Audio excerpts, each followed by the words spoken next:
तो आइए दोस्तों, स्वागत है आपका हमारे YouTube channel unique coaching classes में। जैसा कि मैंने आपसे अगली वीडियो में वादा किया था कि मैं आपके लिए वीडियो लेकर आने वाला हूं कि क्यों क्यों भारत के मानचित्र में हमेशा श्रीलंका का मानचित्र बनाना अनिवार्य है। यदि हम ऐसा नहीं करते हैं तो हमारा नक्शा हमेशा गलत माना जाएगा। क्यों माना जाएगा, इसके लिए मैं आपके लिए बहुत ही शानदार वीडियो लेकर आया हूं।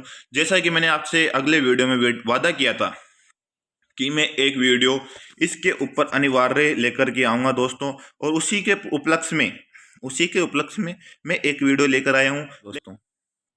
आइए हम शुरुआत करने जा रहे हैं हमारे बहुत ही शानदार सेशन की, जो कि आज हमारा सेशन होने वाला है। जिस प्रकार आप स्क्रीन पर देख पा रहे होंगे दोस्तों कि चाइना जो है हमारा पड़ोसी देश है, अफगानिस्तान हमारा पड़ोसी देश है, उसके बाद आप लुच्चा पाकिस्तान जो कि हमारे बाद से ही अलग होकर एक देश बना है दोस्तों। ये लुच्चा पाकिस्तान ये भी हमारा पड़ोसी देश है वर्तमान में। इसको इसको तक हम जब मेन मानचित्र बनाते हैं दोस्तों, तो इस लुच्चे पाकिस्तान को हम हमारे मानचित्र में नहीं दर्शाते हैं। और उसके बाद इधर जो नेपाल है हमारा पड़ोसी देश है, हमारा बांग्लादेश से बहुत बहुत क्लोजली फ्रेंडली है, लेकिन हम बांग्लादेश को हमारे मानचित्र में नहीं दर्शाते। म्यांमार हमारा पड़ोसी देश है, हम इसको हमारे मानचित्र में नहीं दर्शाते उसे।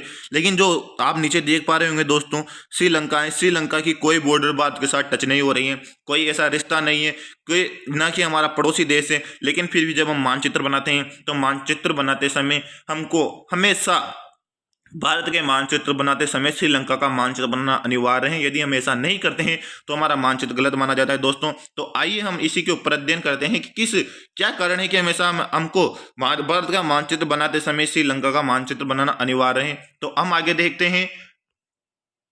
ये देखिए दोस्तों, ये जो मैप है ये गवर्नमेंट मैप है। ये हमेशा हम बचपन से जब भी स्कूल में पढ़ते आ रहे हैं, हमें ऐसा ही मैप दिया जाता है और बोला जाता है कि बच्चों इस मैप में जो हमें कुछ पाँच छः पॉइंट दिए जाते थे और वो हमें इस मैप में प्रदर्शित किए जाते थे, करने होते थे दोस्तों। और उस मैप में भी हमेशा श्रीलंका बना हुआ था है। लेकिन हमने कभी इस बात पर गौर नहीं किया, इस बात पर ध्यान नहीं दिया कि क्यों हमारे भारत देश के मैप में हमेशा श्रीलंका का मैप बनाना अनिवार्य माना जाता है, जबकि ये पाकिस्तान, ये नेपाल है, यहाँ पर भूटान है। तो दोस्तों आइए हम आगे अध्ययन कर रहे हैं कि क्यों हमारे देश के मैप में हमेशा श्रीलंका का मैप बनाना अनिवार्य माना जाता है दोस्तों, क्यों ऐसा किया जाता है। आगे मैं आपको अध्ययन कराऊंगा। तो आइए हम आगे बढ़ते हैं और अगली स्लाइड में हम देखते हैं कि श्रीलंका, प्रथम जो महत्वपूर्ण बात यहाँ से शुरू होती है दोस्तों कि क्यों श्रीलंका को हमेशा अपने देश के मानचित्र में दर्शाया जाता है। तो दोस्तों प्रथम पॉइंट ये है ओशियन लॉ। श्रीलंका को हमारे देश के मानचित्र में दर्शाने का कारण है दोस्तों ओशियन लॉ, जिस कानून का निर्माण संयुक्त राष्ट्र संघ के द्वारा किया गया था। और इस कानून का निर्माण ओशियन लॉ संयुक्त राष्ट्र संघ के संविधान आर्टिकल 76 के अंतर्गत किया गया है दोस्तों। महत्वपूर्ण है आर्टिकल 76, संयुक्त राष्ट्र संघ का संविधान के अंतर्गत आर्टिकल 76 में ओशियन लॉ को जगह दी गई है दोस्तों। इस कानून को बनाने के लिए प्रथम प्रयास 1956 में संयुक्त राष्ट्र संघ के द्वारा किया गया था दोस्तों। ओशियन लॉ को बनाने के लिए प्रथम प्रयास कब किया गया था? 1956 ईस्वी में। लेकिन 1956 ईस्वी मात्र से ही ये कानून सफल नहीं होता है दोस्तों। कोई भी कानून होता है वो एक साल में नहीं बन जाता है, एक बार में नहीं बन जाता है, इसके लिए बहुत प्रयास करने पड़ते हैं दोस्तों।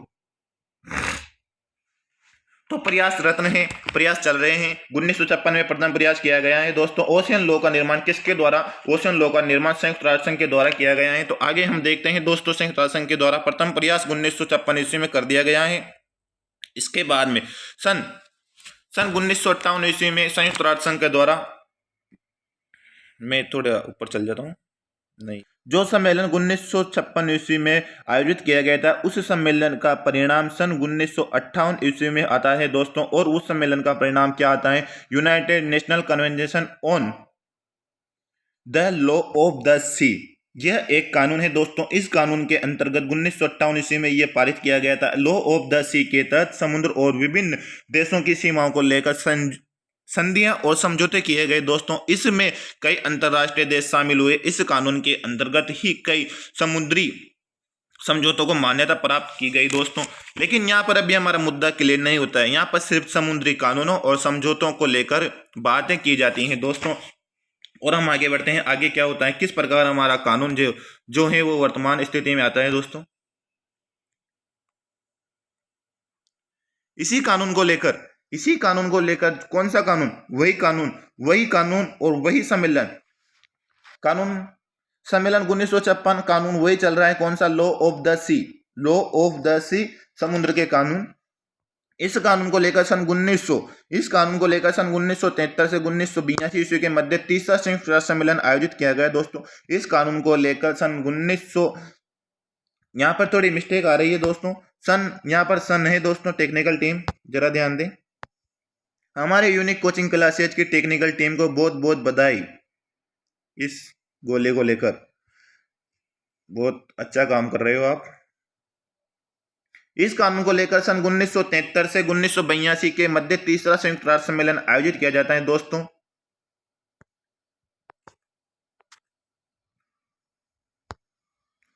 लॉ ऑफ द सी के तहत किसी भी देश की आधार सीमा से 200 नॉटिकल माइल्स तक समुद्र में स्थित हर एक वस्तु को मानचित्र में दर्शाया जाता है दोस्तों। इंपोर्टेंट बात, सबसे महत्वपूर्ण बात अब आइए दोस्तों। लॉ ऑफ द सी के तहत किसी भी देश की आधार सीमा से 200 नॉटिकल माइल्स तक समुद्र में स्थित हर एक वस्तु को मानचित्र में दर्शाना अनिवार्य है दोस्तों। 1 नॉटिकल माइल्स का अर्थ होता है 1.852 किलोमीटर दोस्तों। उसी प्रकार हम देखेंगे 200 नॉटिकल माइल्स, तो 200 नॉटिकल माइल्स का अर्थ होता है 200 नॉटिकल माइल्स बराबर होगा दोस्तों 370.4 किलोमीटर के दोस्तों। 200 नॉटिकल माइल्स किसके बराबर होगा दोस्तों, 200 नॉटिकल माइल्स बराबर होगा 370.4 किलोमीटर के दोस्तों। इसी समुद्री गांड के तहत भारत के आधार रेखा से 370 किलोमीटर के दायरे में आने वाली हर वस्तु को नक्शे में दिखाना अनिवार्य होता है, जिसके कारण श्रीलंका दूसरा देश होने के बावजूद भी हमारे मानचित्र का हिस्सा बन जाता है दोस्तों। जिसके कारण रुक जाइए दोस्तों, 1 मिनट में यहाँ पर रेजर लगा देता हूँ। जिसके कारण श्रीलंका दूसरा देश होने के बावजूद भारतीय मैप का हिस्सा बन जाता है दोस्तों। विशेष बात है, ये हमारे लिए बहुत महत्वपूर्ण बात है। यहाँ पर आता है हमारा मेन तथ्य, हमारा जो मेन तथ्य है वो यहाँ पर क्लियर होता है। लॉ ऑफ द सी के तहत किसी भी देश की आधार सीमा से 200 नॉटिकल माइल्स तक समुद्र में स्थित हर एक वस्तु को नक्शे में दिखाना अनिवार्य है दोस्तों। ये जानकर आश्चर्य होगा दोस्तों कि भारत के तमिलनाडु में स्थित धनुषकोटी गांव से श्रीलंका की दूरी मात्र 18 मील है दोस्तों, मात्र 18 मील है दोस्तों। तो हमने इस वीडियो के अंतर्गत अध्ययन किया है कि क्यों भारत का मानचित्र बनाते समय हमेशा श्रीलंका का मानचित्र बनाना अनिवार्य है। यदि हम श्रीलंका का मानचित्र नहीं बनाते हैं तो हमारे देश का मानचित्र गलत माना जाएगा। क्यों माना जाएगा, लॉ ऑफ द सी इसका प्रमुख कारण है, आर्टिकल 76 इसका रीजन है। और इस वीडियो के अंतर्गत हमने बहुत गहन अध्ययन किया है इस महत्वपूर्ण विषय के अंतर्गत। और मेरी आपसे विनम्र निवेदन है कि आप अधिक से अधिक चैनल को सब्सक्राइब कीजिए, शेयर कीजिए, लाइक कीजिए दोस्तों। और इसी प्रकार हम इंटरेस्टिंग फैक्ट के वीडियो, एजुकेशन से संबंधित वीडियो आपके लिए लाते रहेंगे। और इस वीडियो का पीडीएफ यदि आप किसी को चाहिए तो आप इस वीडियो के डिस्क्रिप्शन बॉक्स में जाइए, जहां पर आपको टेलीग्राम का लिंक मिलेगा। टेलीग्राम चैनल पर आपको हमारे वीडियो की पीडीएफ मिलेगी, अन्य वीडियो का लिंक और उनकी पीडीएफ का लिंक भी आपको हमारे डिस्क्रिप्शन बॉक्स में मिलेगा। नमस्कार दोस्तों, जय हिंद, जय भारत। आपको बहुत बहुत शुभकामनाएं आज गणतंत्र दिवस 26 जनवरी की।